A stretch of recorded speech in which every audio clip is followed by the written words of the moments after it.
විනාඩි කිහිපයකින් මේක එක්ස්ප්ලেইন කරගෙන යන්නම්. යම්කිසි චතුරස්‍රයක ශීර්ෂ හතර වෘත්තය මත පිහිටනවා නම් අපි ඒකකට කියනවා වෘත්ත චතුරස්‍රයක් කියලා. එතකොට මේ වෘත්ත චතුරස්‍ර පාඩමේ අපි ප්‍රමේයවල් තුනක් ගැන කියා දෙනවා. ඒ ප්‍රමේයවල් තුන මම එකින් එකට කොහොමද එන්නේ කියලා විස්තර කරගෙන යන්නම්. මේකේ සම්පූර්ණ ෆුල් වීඩියෝ එක YouTube එකට දාලා තියෙන්නේ. ප්‍රමේය සාධනය කරන සේරම ටික තියෙනවා. මෙතන මම කියා දෙන්නේ මතක් කිරීමක් පමණයි. සම්පූර්ණ එක අපේ channel එකට ගිහලා බලන්න පුළුවන්. ABCD කියලා වෘත්ත චතුරස්‍රයක් නිර්මාණය කරලා දීලා තියෙනවා. මම මෙයා ගන්නම් x මෙයා ගන්නම් y. අපිට පළවෙනි ප්‍රමේයෙන් කියනවා වෘත්ත චතුරස්‍රයක සම්මුඛ කෝණ පරිපූර්ණකයි. ඒ කියන්නේ මේ දෙන්නගේ එකතුව 180ක් වෙනවා කියලා මට කියන්න පුළුවන්. හොඳටම තේරෙනවා. වෘත්ත චතුරස්‍රයක සම්මුඛ කෝණ යුගලය 180යි කියලා නැත්නම් පරිපූර්ණක වේ කියලා අපිට කියන්න පුළුවන්. අපි යනවා දෙවෙනි ප්‍රමේයට. ළමයි දෙවෙනි ප්‍රමේයෙන් කියන්නේ මෙහෙම එකක්.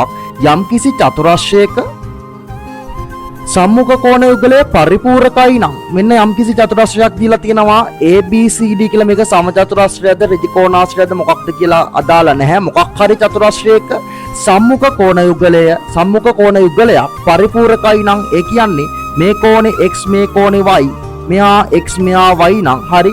මං කියනවා x ධන y වල එකතුව සමානයි 180යි කියලා. හරිද? යම්කිසි චතුරස්‍රයක සම්මුඛ කෝණ යුගල දෙකේ එකතුව 180ක්. එහෙම නැත්නම් යම්කිසි චතුරස්‍රයක සම්මුඛ කෝණ පරිපූර්ණකයි නම් මට කියන්න පුළුවන් මේ චතුරස්‍රයේ ශීර්ෂ හතර තියෙන වෘත්තයක් මත කියලා. ඒ කියන්නේ මේක වෘත්ත චතුරස්‍රයක් කියලා මට හඳුන්වන්න පුළුවන්. මෙන්න මේක දීලා තියෙනවා පරිපූර්ණකයි කියලා. නම් මම අඳිනවා මෙන්න වෘත්තයක්. හරි, මට කියන්න පුළුවන් මේ චතුරස්‍රයේ ශීර්ෂ හතර තියෙන වෘත්තයක් මත කියලා. පැහැදිලි හොඳටම. මේ යම්කිසි චතුරස්‍රයක සම්මුඛ කෝණ දෙක පරිපූර්ණකයි නම් හොඳටම තේරෙනවා. මට කියන්න පුළුවන් මේ චතුරස්‍රයේ ශීර්ෂ හතර පිහිටන්නේ වෘත්තයක් මත කියලා. හරි. ABCD කියන චතුරස්‍රයේ ශීර්ෂ පිහිටන වෘත්තයක් මත. එහෙමනම් මට කියන්න පුළුවන් ABCD කියලා කියන්නේ වෘත්ත චතුරස්‍රයක් කියලා. එම නිසා ABCD වෘත්ත චතුරස්‍රයක් වේ කියලා මට කියන්න පුළුවන්. පැහැදිලිද? හරි. අපි යනවා තුන්වෙනි ප්‍රමේයට. හරි, ප්‍රමේය තුනෙන් කියනවා වෘත්ත චතුරස්‍රයක පාදයක් දික් කිරීමෙන් ඉස්සෙල්ලා මම චතුරස්‍රයක් ඇඳ ගන්නවා. වෘත්ත චතුරස්‍රයක් මෙහෙම ඇඳගත්තා. මේ පාදයක් දික් කිරීමෙන් සෑදෙන බාහිර කෝණය, ඒ කියන්නේ ළමයි මෙන්න මේ බාහිර කෝණය ඊට අභ්‍යන්තර සම්මුඛ කෝණයට සමානයි. මෙන්න මේ කෝණයට සමාන වෙනවා. පැහැදිලිද? එහෙනම් මට කියන්න පුළුවන් CBD කෝණය සමාන වෙනවා ළමයි ADC කෝණයට. පැහැදිලිද? යම්කිසි චතුරස්‍රයක යම්කිසි වෘත්ත චතුරස්‍රයක පාදයක් දික් කිරීමෙන් සෑදෙන බාහිර කෝණය ඊට අභ්‍යන්තර සම්මුඛ කෝණයට සමානයි.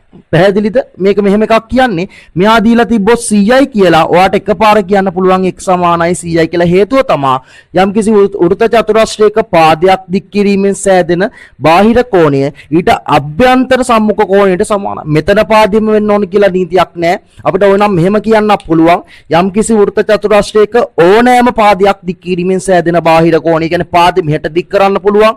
අවශ්‍ය නම් මෙහෙට දික් කරන්න පුළුවන්. මෙහෙට දික් කරන්න පුළුවන්. කැමති පැත්තකට දික් කරන්න පුළුවන්. පාදයක් දික් කිරීමෙන් සෑදෙන බාහිර කෝණයට අභ්‍යන්තර සම්මුඛ කෝණයට සමාන වේ කියලා කියනවා. ඔන්න ඔය විදිහට අපි වෘත්ත චතුරස්‍රාශිත තියෙන